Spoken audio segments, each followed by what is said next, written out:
Shalom saudara, berjumpa lagi dengan saya. Hari ini saya ingin berbagi tentang suatu hal yang saya pikir ini sesuatu yang mungkin banyak orang sudah tahu, tetapi sebenarnya ini adalah sebuah hal yang esensial, bahkan menjadi tujuan dari kehidupan kekristenan kita.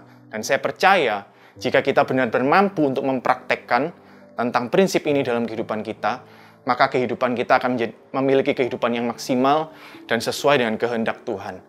Dan kita tidak akan menyia-nyiakan hidup kita. Mari kita lihat sama-sama di Yohanes 15 ayat 5. Di situ dikatakan, "Akulah pokok anggur dan kamulah ranting-rantingnya. Barang siapa tinggal di dalam aku dan aku di dalam dia, ia berbuah banyak. Sebab di luar aku, kamu tidak dapat berbuat apa-apa." Dari sini kita bisa melihat ada sebuah paradoks, yaitu bahwa jika kita hidup di dalam Tuhan, maka kita akan bisa berbuah. Tetapi jika kita hidup di luar Tuhan, maka kita tidak bisa berbuat apa-apa. Dari sini Tuhan sebenarnya bilang bahwa seluruh kekuatan kita, seluruh sumber potensial kita itu ada di dalam Tuhan. Karena itu, dengan bahasa yang lain sebenarnya kita akan menjadi orang yang bodoh kalau kita memutuskan tinggal di luar Tuhan. Saya juga percaya sebenarnya bahwa tidak ada orang yang secara sengaja memilih untuk tinggal di luar Tuhan. Tetapi ada banyak orang yang secara tidak sadar sebenarnya hidup di luar Tuhan, dan itu membuat kehidupannya, terutama kekristenannya, menjadi biasa-biasa saja. Nah, garis batasnya di sini kita lihat dengan jelas ya, bahwa poin pentingnya yang menjadi titik fokus Tuhan adalah tentang tinggal di dalam Tuhan. Ini yang hari ini saya ingin sama-sama kita renungkan, sama-sama kita pelajari, dan saya percaya bahwa ini akan bisa menjadi sebuah prinsip yang kita bisa terapkan dengan luar biasa dalam kehidupan kita. Kata tinggal di situ menggunakan kata dwell yang berarti berada pada satu tempat dalam jangka waktu yang lama. Jadi tentu saja dari sini kita bisa tahu bahwa kita tidak bisa tinggal di dalam Tuhan kalau kita sambi-sambi, gitu kan. Kita tidak bisa tinggal di dalam Tuhan kalau kita masih mendua hati, gitu kan. Makanya Tuhan pernah menyandingkan dirinya dengan Mamon, gitu ya. Dia tidak bisa memiliki hidup kita memiliki dua Tuhan, itu tidak bisa, gitu. Nah, ada banyak sekali sebenarnya kelebihan atau kenapa kok Tuhan itu menyuruh kita tinggal di dalam Dia. Mari kita lihat beberapa. Di Mazmur 84 ayat 6 sampai 8 dikatakan di situ, "Berbahagialah manusia yang kekuatannya di dalam Engkau." Sekali lagi, berbahagialah manusia yang apa? Kekuatannya di dalam Engkau, yang berhasrat mengadakan siarah. Apabila melintasi lembah baka, mereka membuatnya menjadi tempat yang bermata air. Bahkan hujan pada awal musim menyelubunginya dengan berkat. Mereka berjalan makin kuat, hendak menghadap Allah di Sion. Nah, dari sini kita bisa melihat dengan jelas ya, bahwa manusia yang meletakkan kekuatannya di dalam Tuhan, itu memiliki unlimited energy. Itu memiliki kekuatan yang luar biasa. Bahkan yang saya sungguh-sungguh kagumi di sini, dikatakan apabila melintasi lembah baka, mereka membuatnya menjadi tempat yang bermata air. Kita mesti mengerti bahwa destiny atau tujuan dari orang-orang yang tinggal di dalam Tuhan, itu adalah mereka bukan menjadi termometer, tapi mereka menjadi termostat. Apa bedanya? Tentu saja kita tahu termometer adalah alat untuk mengukur suhu, gitu ya. Jadi pada saat suhunya naik, dia ikut naik. Dia bergerak mengikuti keadaan, mengikuti kondisi yang ada. Tetapi berbeda dengan termostat. Apa itu termostat? AC contohnya, gitu kan. AC itu justru mengubah suhu ruangan, gitu kan. Nah, dari sini kita bisa melihat dengan jelas bahwa sebenarnya destiny dari orang-orang yang di dalam Tuhan, mereka menjadi pengubah justru. Mereka tidak dipengaruhi keadaan, tetapi mereka justru mengubah keadaan. Sebuah hal yang luar biasa saya pikir. Bahkan dikatakan di poin di paragraf terakhir, mereka berjalan makin lama makin kuat. Ini sesuatu yang luar biasa menurut saya. Karena tidak banyak orang Kristen yang mampu untuk mempertahankan energinya. Seringkali kita mengawali sesuatu dengan baik, tetapi di tengah jalan kita kecapean Dan mungkin di situ kita melakukan banyak kesalahan, kita mengalami kondisi-kondisi yang nggak enak, dan kita berhenti di tengah jalan dan seterusnya. Tetapi orang yang tinggal di dalam Tuhan, kita bisa melihat destiny mereka akan berjalan makin lama makin kuat. Ini sesuatu yang luar biasa saya pikir. Saya tambahin satu lagi ya, di Mazmur 1 ayat 23. Mazmur 1 ayat 2-3. Di situ dikatakan, ia seperti pohon yang ditanam di tepi aliran air, yang menghasilkan buahnya pada musimnya, dan yang tidak layu daunnya, apa saja yang diperbuatnya berhasil. Ada begitu banyak berkat saya pikir. Kita perlu tahu bahwa manusia itu seringkali diibaratkan seperti pohon. Dimanapun di Alkitab, seringkali kehidupan kita itu diibaratkan seperti pohon. Nah, salah satunya di Mazmur ini kita bisa melihat ya, ada satu kunci kebenaran. Jika pohon itu ditanam di tempat yang tepat, maka dia akan tumbuh subur, dia akan kuat, dan dia akan berbuah.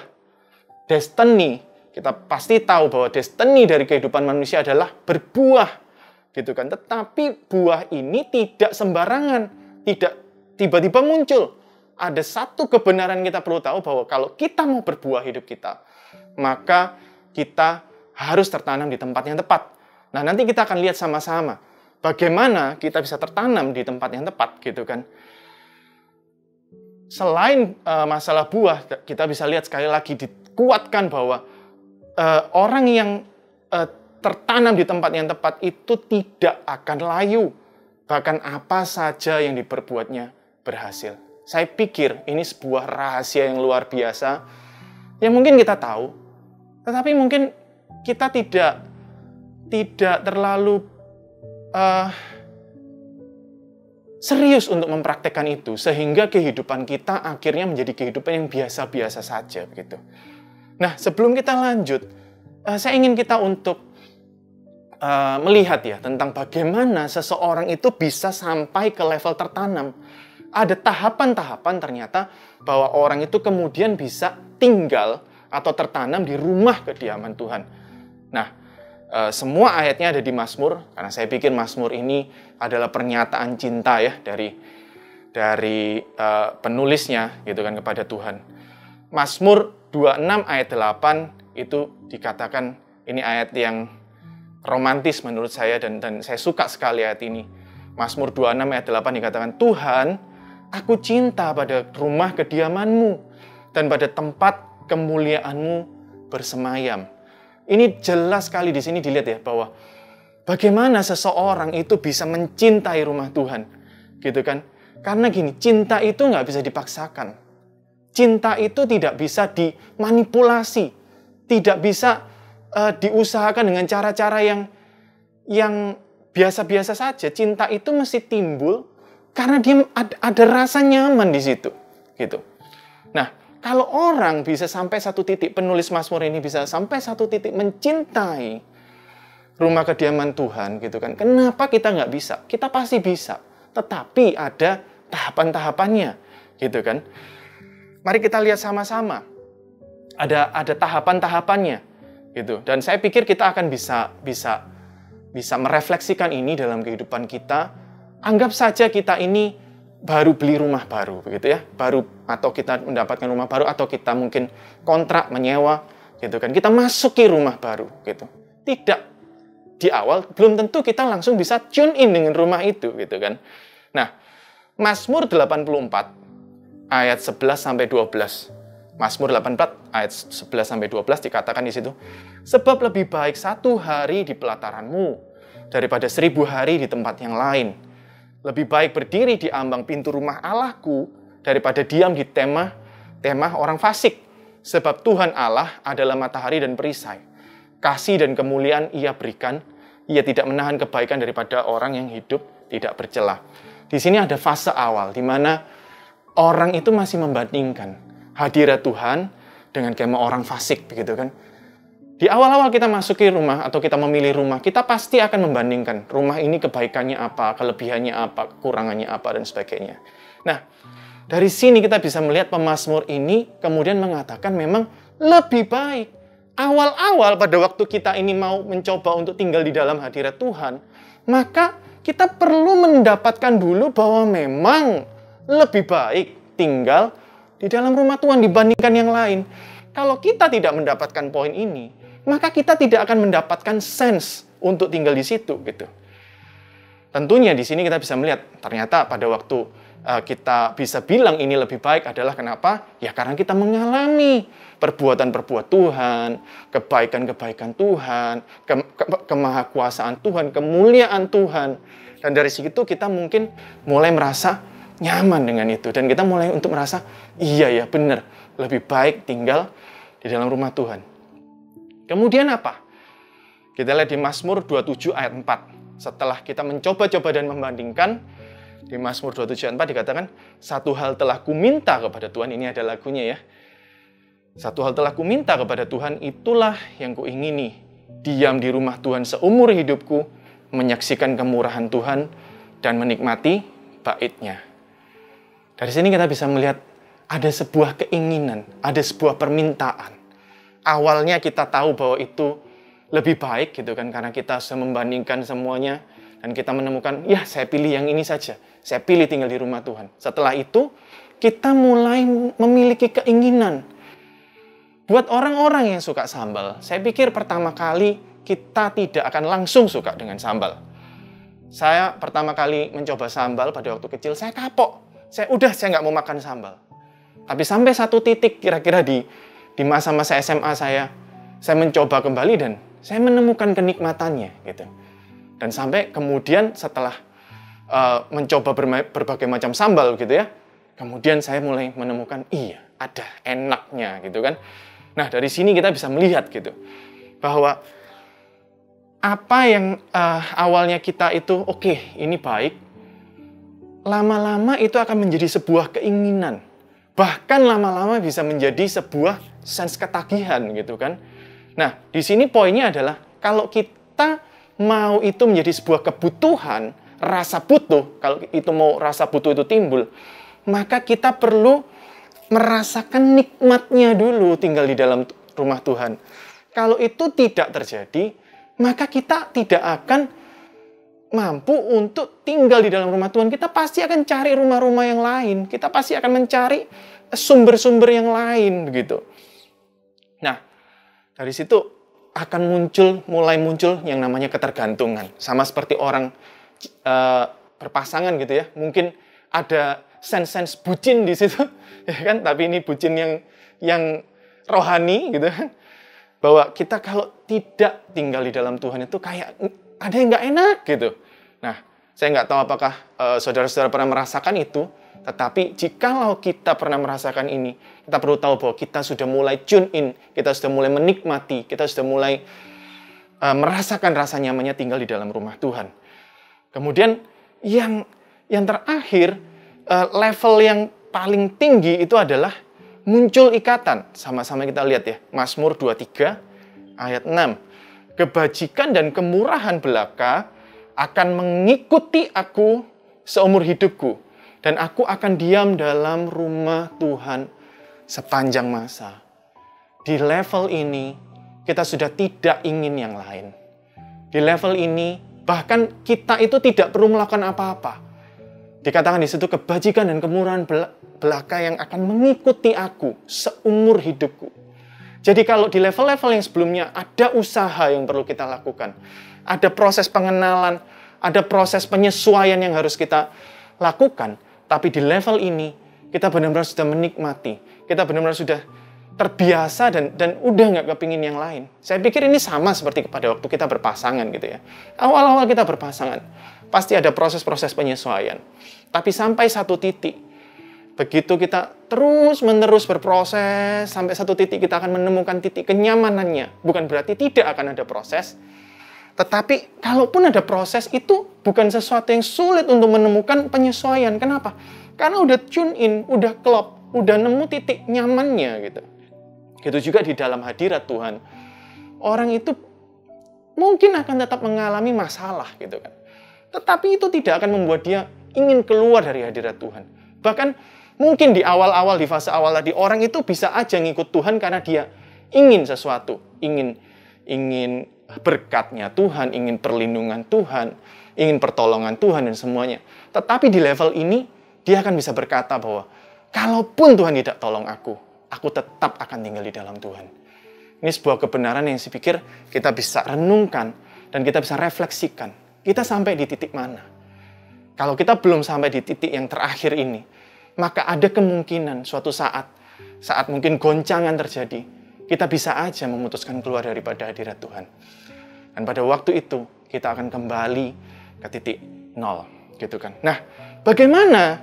Kemudian kan pasti pertanyaannya adalah, bagaimana kita bisa tinggal di dalam Tuhan? Nah, kita bisa pelajari dari kehidupan jemaat mula-mula, gitu kan. Ada 3 kunci penting yang secara cepat akan saya bagikan, yang sebenarnya ini hal yang kita semua sudah tahu. Tapi saya percaya bahwa kebenaran-kebenaran yang akan saya lepaskan ini akan memberikan perspektif baru buat kita. Mari kita buka sama-sama di Kisah Para Rasul 2 ayat 42. Dikatakan di situ, ini adalah mereka di sini adalah jemaat mula-mula. Mereka bertekun dalam pengajaran rasul-rasul dan dalam persekutuan. Dan mereka selalu berkumpul untuk memecahkan roti dan apa? Berdoa. Ada 3 poin penting yang ini standar banget sebenarnya dalam kehidupan kekristenan. Tetapi seringkali mungkin karena saking standarnya kita jadi terlalu melakukan ini dengan biasa-biasa saja. Sehingga nggak ada rasanya. Orang kalau udah melakukan sesuatu nggak ada rasanya, dia nggak akan pernah timbul rasanya menikmati di situ. Kalau udah nggak menikmati, bagaimana bisa tergantung, bagaimana bisa terikat, bagaimana seperti orang kalau narkoba itu bisa sampai merasakan yang namanya ingin untuk mengalami itu terus, gitu kan? Nggak bisa. Nah, karena itu kita penting sekali untuk kita bisa melihat bahwa di sini ada kata bertekun. Ada kata bertekun. Bahwa pada waktu kita melakukan sesuatu, meskipun mungkin kita bosan, meskipun mungkin awalnya nggak ada rasanya, tetapi jika kita bertekun terus-menerus, maka suatu saat kita akan breakthrough di situ. Dan bertekun ini ada 3, yaitu bertekun dalam pengajaran, bertekun dalam persekutuan, dan bertekun di dalam doa. Ini sesuatu yang luar biasa saya pikir. Nah, di dalam bertekun dalam pengajaran kita akan bisa melihat di ayat yang tadi ya, Mazmur 1 ayat 2-3. Orang yang seperti pohon yang ditanam di tepi aliran sungai itu, yang katanya hidupnya akan berbuah dan kemudian semua yang dilakukan berhasil. Itu adalah orang-orang yang kesukaannya ialah Taurat Tuhan. Dan merenungkan itu siang dan malam. Gitu kan. Merenungkan itu sendiri adalah suatu proses yang ulang-ulang terus-menerus. Gitu kan. Karena itu jelas ada intensitas di sini. Orang itu tidak kadang pada waktu kita melakukan sesuatu ya, kita mungkin merasa nggak suka, nggak enak. Orang nge-gym pertama kali, nggak suka rasa sakitnya, jaremnya gitu kan, pada waktu dia berlatih. Ataupun kalau kita mau melatih apapun, sesuatu yang baik itu seringkali menyakitkan. Tetapi pada waktu kita bertekun, suatu saat kita bisa menyukai itu. Bahkan ada reaksi tubuh kita untuk meminta itu terus-menerus. Karena kalau enggak akan ada rasanya, mungkin sakit, mungkin linu-linu gitu ya badan kita kalau kita enggak latihan malahan. Sama. Di dalam kita merenungkan firman, ada banyak orang menyerah sebelum dia terbiasa gitu. Ada banyak orang menyerah sebelum dia bisa mendapatkan sari-sari makanan yang terbaik di dalam perenungan firman. Karena itu sama-sama kita perlu tahu. Gitu kan. Kenapa kok kita itu perlu bertekun? Jelas, endingnya, goalnya adalah pada saat kita bisa bertekun, semua yang kita lakukan berhasil. Gitu kan. Tetapi kita perlu tahu kenapa kok itu penting. Roma 12 ayat 2-3 dikatakan di situ, janganlah kamu menjadi serupa dengan dunia ini, tetapi berubahlah oleh pembaharuan budimu, sehingga kamu dapat membedakan mana kehendak Allah. Saya berhenti sampai di sini dulu. Kita perlu tahu, kalau kita tidak bisa membedakan mana kehendak Allah, bagaimana kita bisa melakukan kehendak Allah? Padahal kita tahu orang yang berhasil itu adalah orang yang melakukan kehendak Allah. Nah, karena itu kita perlu tahu gitu. Ada budi yang diubahkan gitu kan. Dalam bahasa Inggrisnya itu bagus banget. Jangan sampai pikiranmu menjadi terbiasa dengan apapun yang ada di dunia ini. Dengan semua standar yang ada di dunia ini. Tentang penerimaan contohnya gitu kan. Mungkin standar dunia ini adalah banyaknya likes gitu kan. Pada saat kita masuk mungkin Ada banyak orang yang menyapa kita dan ngajak kita ngobrol gitu kan. Mungkin itu adalah standar dunia. Tetapi kita perlu memiliki standar-standar yang berbeda. Dan untuk kita bisa mendapatkan standar itu, kita perlu berubah budi kita. Budi itu bicara tentang cara pikir. Budi itu bicara tentang bagaimana kita memandang dan menilai sesuatu. Apa yang penting dan tidak penting buat kita. Gitu kan. Dan di ayat 3 dikatakan, tetapi hendaklah kamu berpikir begitu rupa. Ada poin penting di sini tentang cara pikir kita. Amsal 4 ayat 23 berkata, jagalah hatimu dengan segala kewaspadaan, karena dari situlah terpancar kehidupan kita. Kita perlu tahu bahwa hidup kita itu akan tergantung dari cara pikir kita. Kalau cara pikir kita itu tidak disetting, tidak dijagai oleh firman, tidak diterangi oleh firman, Daud juga berkatakan, firmanmu itu adalah terang bagi kakiku, pelita bagi jalan-jalanku. Gitu kan? Karena itu kita perlu benar-benar mengerti pentingnya kalau kita itu nggak punya firman, gitu kan? Maka kita akan bisa meleset cara pikir kita, gitu. Mungkin orang guyonan, kita bisa berpikir dia mungkin menyindir kita, gitu kan? Nah, pikiran kita itu perlu dijaga oleh firman. Mungkin dalam pengambilan keputusan kita, mungkin kita adalah pebisnis, apakah kita harus ambil proyek ini atau tidak. Butuh tuntunan Tuhan, gitu kan. Dan saya ini sering kali pada waktu saya ini mau mengambil keputusan, terutama keputusan-keputusan yang berat. Kadang itu adalah keputusan-keputusan yang kalau saya ambil saya harus mengalahkan ego saya. Hal yang menuntun saya adalah firman. Seringkali pada waktu saya berdoa gitu kan, Tuhan munculin firman di situ. Dan firman itu yang menguatkan saya, menjadi panduan saya bahwa yes, saya confirm saya harus melakukan ini. Firman itu bukan sesuatu yang mati, saudara-saudara, gitu kan. Yohanes 14 ayat 26 dikatakan di situ, tetapi penghibur, yaitu Roh Kudus, yang akan diutus oleh Bapa dalam namaku. Dialah yang akan mengajarkan segala sesuatu kepadamu, dan akan apa dikatakan di situ? Mengingatkan kamu akan semua yang telah kukatakan kepadamu. Kataku di situ, itu adalah Tuhan Yesus yang berbicara. Jadi kita dari sini tahu bahwa Roh Kudus itu punya cara kerja mengingatkan kita tentang Yesus Kristus. Dan kita tahu bahwa Yesus itu adalah firman. Gitu kan? Jadi kerjaannya Roh Kudus salah satunya adalah mengingatkan kita tentang firman. Makanya tadi saya bisa ambil sebuah standar bahwa pada waktu saya berdoa dan ada sebuah ayat yang kemudian tiba-tiba pop up, teringatkan gitu. Saya tahu itu pekerjaan Roh Kudus. Apalagi kalau kemudian saya bisa melihat bahwa kebenaran itu membuat saya harus menyalibkan kedagingan saya. Di situ saya makin yakin justru bahwa ini adalah pekerjaan Roh Kudus, gitu kan. Galatia 5 ayat 25 dikatakan, jikalau kita hidup oleh Roh, baiklah hidup kita juga dipimpin oleh Roh. Salah satu cara paling utama untuk kita itu bisa membiarkan hidup kita dipimpin oleh Roh apa? Dengan cara hidup dikuasai firman. Jikalau kita memiliki firman yang banyak di dalam perbendaharaan kita, maka itu akan menjadi sebuah perbendaharaan senjata yang luar biasa. Yang di dalam setiap momentum atau musim-musim kehidupan kita, itu akan Roh Kudus munculkan dan menjadi senjata yang luar biasa untuk kita menang dalam kehidupan kita. Poin pertama, kita harus bertekun di dalam pengajaran, di dalam firman. Renungkan firman itu dengan benar-benar setiap kali kita berjumpa dengan firman. Seriusin itu, jangan anggap remeh.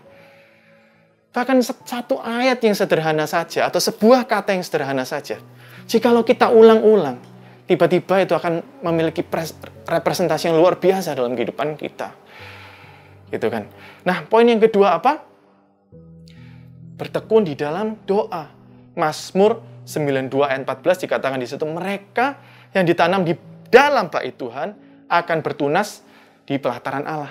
Tentu dari sini kita bisa melihat dengan jelas bahwa kita perlu tertanam di dalam hadirat Tuhan. Dan cara orang tertanam di dalam hadirat Tuhan, apalagi kalau bukan doa.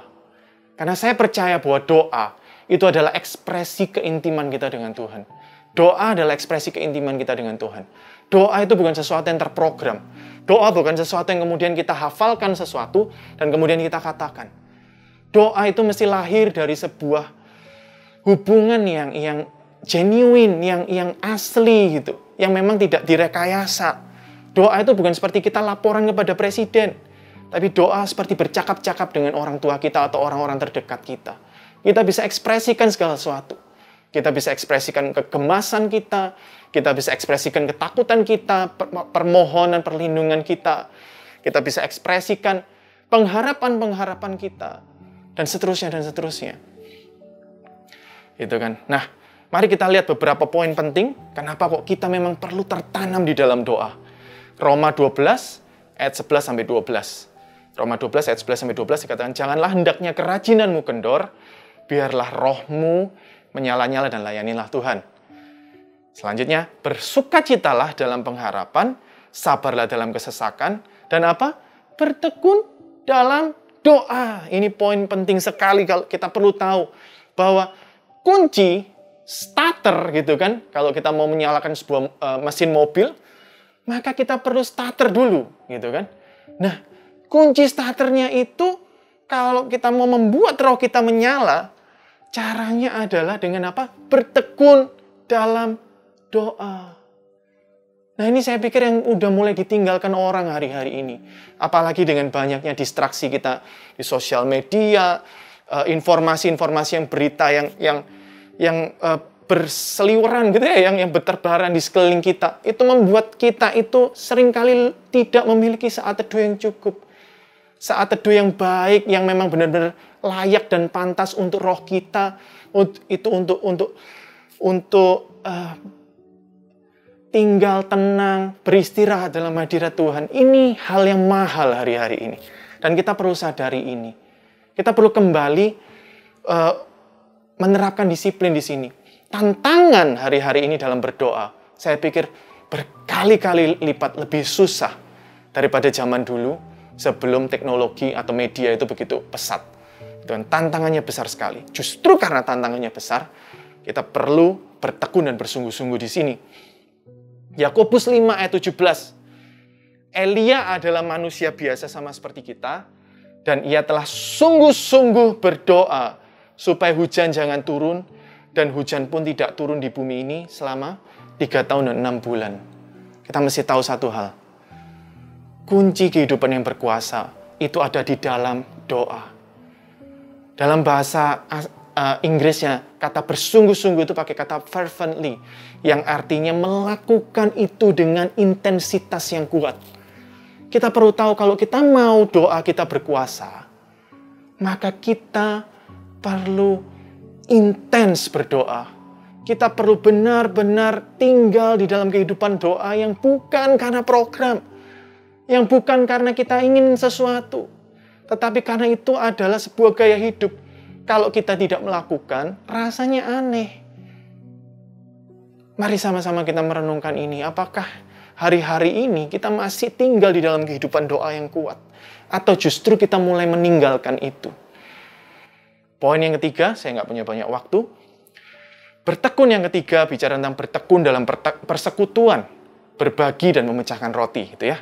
Kisah Para Rasul 2, ayat 44-46, ini ayat selanjutnya dari poin utama tadi, dikatakan di situ, dan semua orang yang telah menjadi percaya tetap bersatu, dan segala kepunyaan mereka adalah kepunyaan bersama, dan selalu ada dari mereka yang menjual harta miliknya, lalu membagi-bagikannya kepada semua orang sesuai dengan keperluan masing-masing. Dengan bertekun dan dengan sehati mereka berkumpul tiap-tiap hari dalam bait Allah. Mereka memecahkan roti di dalam rumah masing-masing secara bergilir dan makan bersama-sama dengan gembira dan dengan tulus hati. Dari sini kita bisa melihat dengan jelas bahwa orang yang jemaat mula-mula ini yang kemudian percaya sama Yesus, mereka memiliki kesamaan pola hidup, yaitu apa? Mereka berkumpul. Dan dari ayat ini kita jelas bisa melihat itu dilakukan every day. Tiap hari, mereka benar-benar bertekun dan mereka benar-benar setia untuk melakukan itu. Dan kenapa kok mereka melakukan itu dengan setia? Karena di situ dikatakan benar-benar kita bisa lihat ada kasih persaudaraan yang kuat. Saat satu orang butuh, yang lain memberi miliknya. Ini sesuatu yang saya juga pikir langka hari-hari ini. Gitu kan? kita mesti punya satu goals di sini. Kalau kita benar-benar mau menghidupi kehidupan kekristenan yang powerful, kita perlu menghidupi hal ini, di mana pada waktu kita berkomunitas, bukan hanya sharing firman di situ, tapi justru poin pentingnya adalah bagaimana kita bisa berbagi di situ. Saat ada saudara kita yang kekurangan, kita selalu siap sedia untuk menolong mereka. Ini poin utamanya. Ada kehidupan saling mendoakan di situ. Ada kehidupan saling menguatkan di situ. Dan kita bisa melihat bahwa di jemaat mula-mula, mereka itu kalau berkumpul, mereka selalu membawa sesuatu. Tidak ada yang datang dengan tangan kosong. Kenapa? Karena proses saling yang begitu kuat di situ. Mereka itu kalau datang nggak membawa sesuatu, merasa aneh. Bukan karena dijudge di situ. Bukan karena, kalau saya nggak membawa sesuatu nanti ada hukumannya gitu kan. Bukan. Tapi karena pada waktu mereka nggak membawa sesuatu, mereka tuh merasa, saya ini kayak ada yang kurang. Kayak hidung saya ketinggalan di rumah kayak gitu. Gitu kan. Itu yang terjadi gitu. Nah, hidup yang seperti ini, itu adalah kehidupan yang membungkus kita. Bayangkan kita memiliki kehidupan yang luar biasa. Bagaimana Yohanes 15 tadi dikatakan, jikalau kamu tinggal di dalam aku dan firmanku tinggal di dalam kamu, gitu kan, dan aku tinggal di dalam kamu. Di sini kita bisa lihat ya, pada waktu firman itu di dalam kita, pada waktu kehidupan doa kita itu membungkus, itu seringkali bicara tentang kehidupan pribadi. Tetapi pada waktu kita berbicara tentang bertekun dalam persekutuan, ada proses horizontal yang kuat di situ. Buat jemaat mula-mula, asuransi mereka bukanlah produk asuransi gitu ya. Asuransi mereka itu adalah teman-teman komunitas mereka. Bahwa saya tahu dan saya bisa merasa aman karena ada teman-teman yang saya tahu kalau saya pun nggak ada, keluarga saya akan ada yang mencukupi. Keluarga saya pasti akan di-cover dengan baik. Mari sama-sama kita renungkan.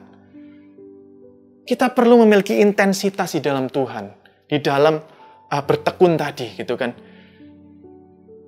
Kita punya target untuk hidup serupa seperti Kristus, gitu kan. Dan serupa seperti Kristus itu hanya bisa dilakukan pada waktu kita memiliki intensitas. Dengan apapun atau dengan siapapun kita intens berjumpa, kita akan menjadi serupa dengan itu. Anak kecil yang menonton film superhero mereka kan meniru gaya superhero mereka. Kenapa? Ada intensitas di situ. Gitu juga dengan kita. Makanya saya punya satu poin ya di sini. Mari kita perhatikan baik-baik. Keserupaan dengan Kristus tanpa pergaulan dengan Kristus adalah kemustahilan. Keserupaan dengan Kristus tanpa pergaulan dengan Kristus adalah kemustahilan. Dan untuk kita bisa bergaul dengan Kristus, kita butuh intens. Intens merenungkan firman, intens untuk berdoa, dan intens untuk bersekutu dengan sesama orang percaya. Sekali lagi mari kita renungkan. Dan sama-sama mari kita berdoa. Bapa, kami percaya Tuhan, bahwa firman-Mu menginginkan kami untuk hidup dipimpin oleh Roh. Dan kami tahu bahwa di dalam setiap buah roh yang ada Tuhan, tidak ada hukum yang menolak atau menentang akan hal itu. Saat hidup kami ini di dalam Engkau, dan Engkau di dalam kami, akan timbul buah yang menyenangkan kehidupan orang lain. Dan kami tahu, dari kehidupan jemaat mula-mula, mereka disukai. Dan karena itu ada banyak orang menggabungkan diri bersama dengan mereka. Hari ini kami ingin merenung Tuhan. Apakah hidup kami adalah kehidupan yang disukai oleh banyak orang karena ada buah dalam kehidupan kami. Dan kami ingin untuk kembali memiliki komitmen. Untuk kami boleh menghidupi ketekunan ini dengan baik dan benar-benar Tuhan. Kami tahu ini nggak mudah karena ada proses perubahan yang butuh kami lakukan. Karena itu mari Engkau yang menguasai pertama kali dalam pikiran kami. Supaya kemudian pikiran kami itu bisa memerintahkan tubuh kami Tuhan.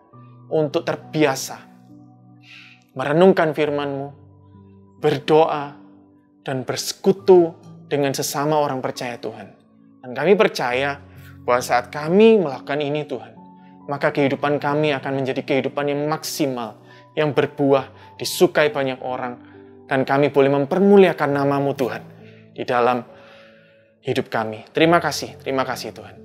Kami menyerahkan semuanya dalam tangan-Mu, biarlah firman-Mu itu boleh menjadi berkat yang luar biasa dan boleh menjadi dampak yang mengubahkan kehidupan kami, menjadi buah yang berkali-kali lipat Tuhan. Terima kasih, dalam nama Tuhan Yesus kami berdoa bersyukur. Haleluya. Amin.